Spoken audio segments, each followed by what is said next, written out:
जिस माया से प्रेरित होकर सारा जगत नाच रहा है, आज उसी माया में वशीभूत होकर सती भी गलती कर बैठी है। अब जिसका अपराध किया है वही परमात्मा जाने, कोई है सोई जो राम रचि राखा, को करे तर्क बढ़ा वही सखा। कौन तर्क करे, कौन प्रपंच करे, इससे अच्छा है मौन हो जाए। जो सती को करना है सो करे। और शिव जी शांत हो गए, समाधिस्थ हो गए। कभी कभी कोई व्यक्ति जीवन में कोई गलती कर दे तो लोग इतना उसको ताड़ना देते हैं, इतना ताड़ना देते हैं कि वो उस गलती से कभी उबर ही नहीं पाता, कभी निकल ही नहीं पाता। हमने कई जगह देखा है, लोग कथा सुनकर, सत्संग सुनकर दुर्व्यसन त्याग देते हैं। कोई बीड़ी पीना छोड़ देता है, कोई गुटखा खाना छोड़ देता है, कोई मदिरा पान कर देना छोड़ देता है। तो वो तो व्यक्ति छोड़ देगा, लेकिन संग वाले उसको पिंच करते ही रहेंगे, भैया छूट गई है क्या, सही है, अरे कोई बात नहीं, कभी कभी तो चलता है। वो बेचारा प्रयास कर रहा है छोड़ने का, लेकिन उसको बार बार याद दिलाया जाएगा, बार बार उसको वही बात याद दिलाई जाएगी। लोग ऐसे कपटी होते हैं, दूसरे के गलती का, दूसरे के हर चीज का लोग मजा लेना लोगों को बड़ा अच्छा लगता है। इतना बड़ा अपराध सती करती चली गई, लेकिन शिव जी ने कुछ नहीं कहा, क्योंकि शिव जी विश्वास का स्वरूप है। और जिसको विश्वास है परमात्मा की लीला पर, वह किसी के अपराध नहीं देखता है। इस संसार की गतिविधियों पर, इस संसार की गतिविधियों पर नहीं अधिकार किसी का है। जिसको हम परमात्मा कहते, ये सब खेल उसी का है। जिसको हम परमात्मा कहते, ये सब खेल उसी का है। जिसको हम परमात्मा कहते, ये सब खेल उसी का है। जिसको हम परमात्मा कहते, ये सब खेल उसी का है। जिसको हम परमात्मा कहते, ये सब खेल उसी का है।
पहले किया उसका तो अभी फल मिल रहा है, लेकिन यहाँ आकर जो कर रहा है उसका फल भी आगे मिलेगा। तो ये चिंता का विषय नहीं है। आजकल कहते हैं ना लोग जो बुरा करते हैं वो ज़्यादा सुखी रहते हैं, परंतु ईश्वर सबको देख रहे हैं। उन्हीं की माया से मोहित हुआ, अभी कभी अहंकार में, कभी मोह में, व्यक्ति अनेक प्रकार के कर्मों में बंधा हुआ, भटकता हुआ,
सुख चाहो तो मानो शिक्षा, तज अभिमान मिला दो प्रभु की इच्छा में अपनी इच्छा। यही भक्ति का भाव है प्यारे, यही भक्ति का भाव है प्यारे, सूत्र यही मुक्ति का है, जिसको हम परमात्मा कहते, ये सब खेल उसी का। संसार की प्रत्येक गतिविधि को भगवान की इच्छा मानकर स्वीकार करते, यही भक्ति है, यही साधन है। पांडवों के ऊपर कितना संकट आया, पांडवों ने जाकर कभी भगवान से लड़ाई नहीं की। अरे आप हमारे मित्र हैं, भाई हैं, संबंधी हैं, आपके होते मेरे जीवन पर इतना संकट, कभी ये शिकायत नहीं करी। सब कुछ चीज को भगवान की इच्छा ही मानी। और जब युद्ध में भी अर्जुन भगवान के पास मांगने गए तो भगवान की सेना नहीं मांगी। किसको मांगा? भगवान को मांगा। भगवान ने कहा अरे मैं तो युद्ध नहीं करूंगा, अस्त्र तो मैं उठाऊंगा ही नहीं, मेरा संकल्प है। बोले ना हमें तुमसे अस्त्र उठवाना है, ना हमें तुमसे युद्ध कराना है। बोले अरे बिना अस्त्र का साथी लेके जाओगे तो हार नहीं जाओगे, मेरे साथ रहने से क्या लाभ? बोले ना हारना है जीतना है। तो क्या चाहिए? बोले मैं तो ये चाहता हूँ मेरे जीवन की कोई भी परिस्थिति हो आप मेरे साथ करें, मैं हारूं, मैं जीतूं, मैं दुखी रहूं, मैं सुखी रहूं, मुझे ना सुख दुख से तात्पर्य है, ना हार जीत से मतलब है। प्रभु मैं तो आपको चाहता हूँ, बस ये देखने आया हूँ कहीं मेरे प्रभु मेरे शत्रुओं के साथ तो नहीं, पर आप मेरे पक्ष में रहें। कौन लड़वाना चाहता है आपको? बस आप मेरे साथ रहें। यही तो मांगा अर्जुन ने। उसी वचन को पूर्ण करने के लिए कैसे साथ तू तो सारथी बन गए, और तो कोई जा नहीं सकता युद्ध में योद्धाओं के अलावा, तो सारथी का बहाना करके भगवान साथ खड़े रहे। यही भक्ति है, यही साधन है। भगवान की इच्छा ही सब कुछ, गतिविधियों को मानना। शिव जी तो समाधि लगाकर बैठ गए, शांत होकर बैठ गए। यहाँ मैया सती व्याकुल हो गई, समझ गई अपराध हो गया है, मेरे पति बड़े भोले भाले हैं, मेरे पति ने एक शब्द भी मुझसे नहीं कहा, मेरे अपराध के लिए एक शब्द भी मुझे नहीं कहा, एक बार भी मुझे नहीं डांटा। इतने भोले भाले मेरे पति हैं, अपने अपराध के लिए बड़े पश्चाताप होने लगा, बड़ा पश्चाताप होने लगा। शिव जी जैसा सरल देवता, शिव जी जैसा सरल पति, और मुझ पर इतना बड़ा अपराध। मन में बड़ी व्याकुलता हो गई।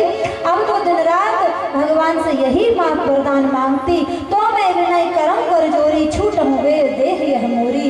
हे प्रभु अगर आप उस पर जरा भी कृपा करते हो तो आप मेरी यह देह शीघ्रता से छूट जाए, ऐसा मुझे वरदान हो। यही दिन रात भगवान से मांगती रहती। उसी समय की लीला हुई। सती के पिता दक्ष ने एक बड़ा विशाल यज्ञ का आयोजन किया, सबको निमंत्रण भेजा, लेकिन कैलाश पर्वत पर निमंत्रण नहीं भेजा। शिव जी से इसको बैर था। किस कारण से? एक बार जब दक्ष को प्रजापतियों का राजा घोषित किया तो इसकी सम्मान के लिए एक सभा बुलाई गई। जब चुनाव हो जाता है और विजेता जो बन जाता है तो चाहे जिसने वोट दिया हो नहीं दिया हो, राजा तो सबका राजा होता है, तो सब इकट्ठे होते हैं उसके सम्मान के लिए। सब समाज इकट्ठी हुई, सारे देवगण इकट्ठे हुए। दक्ष सबसे अंत में आया। सबसे अंत में क्यों आया? सब लोग पहुंच जाएं तब जाऊंगा। तो क्या होगा? लोग मुझे देखकर सब सम्मानित करेंगे, प्रणाम करेंगे। कई लोगों को सम्मान का बड़ा शौक होता है।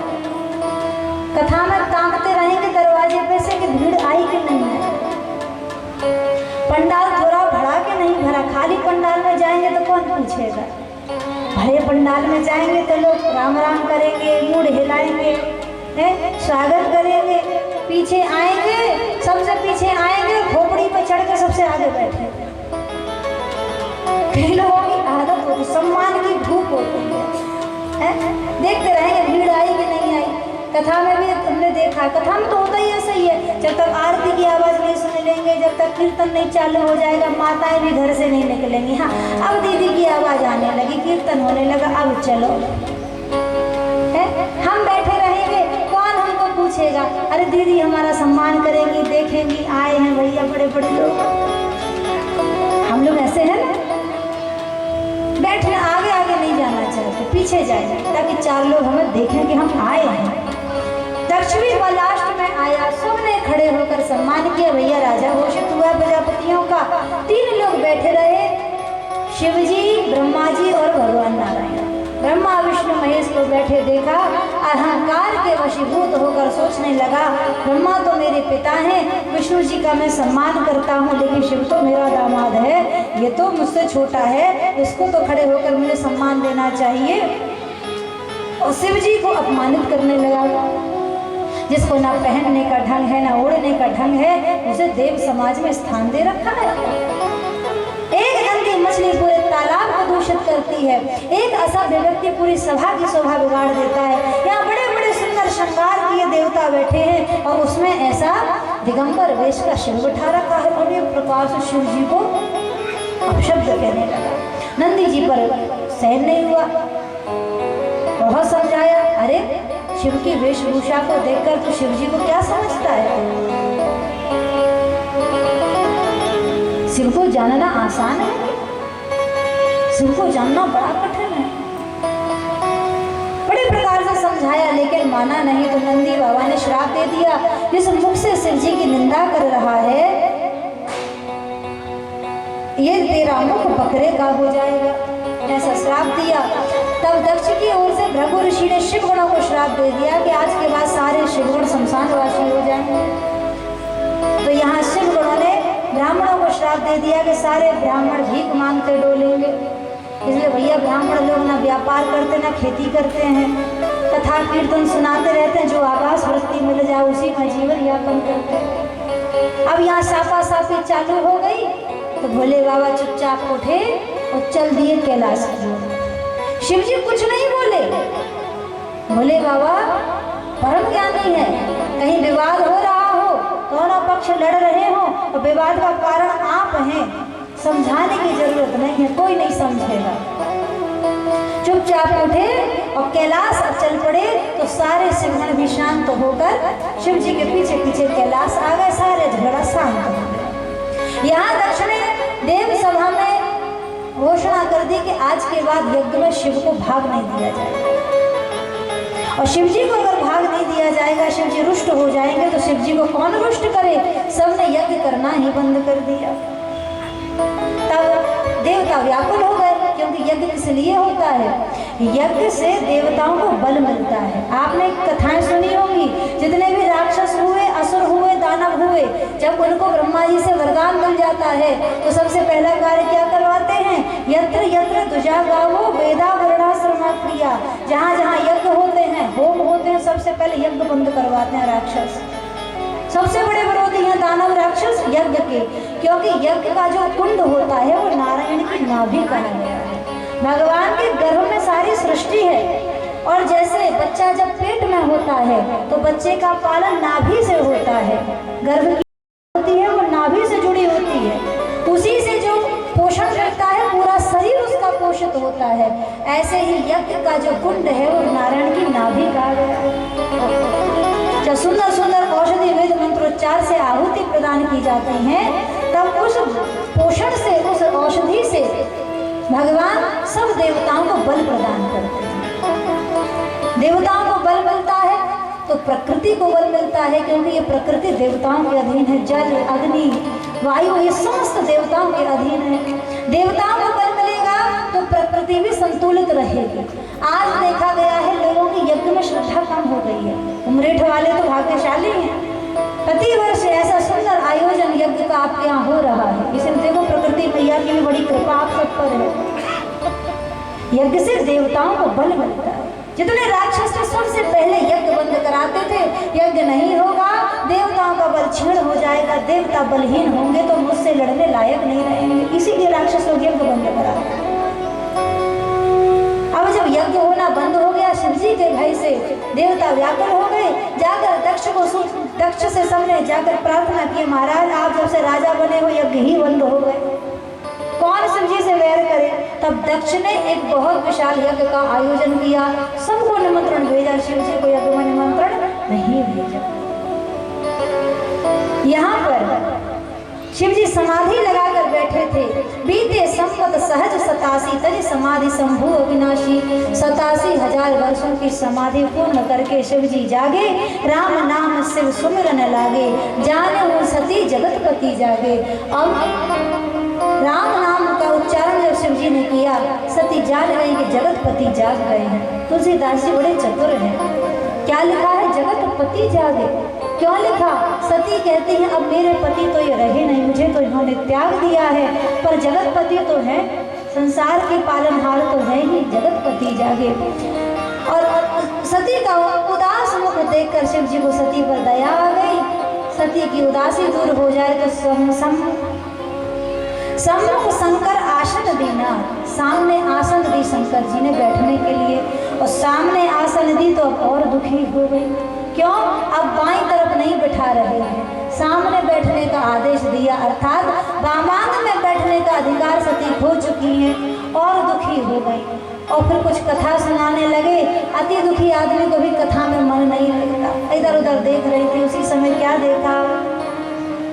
सती विलोक वियोग विमाना, सती विलोक वियोग विमाना, जात चले सुंदर विधिनाना, जात चले सुंदर विधिनाना, सुर सुंदरी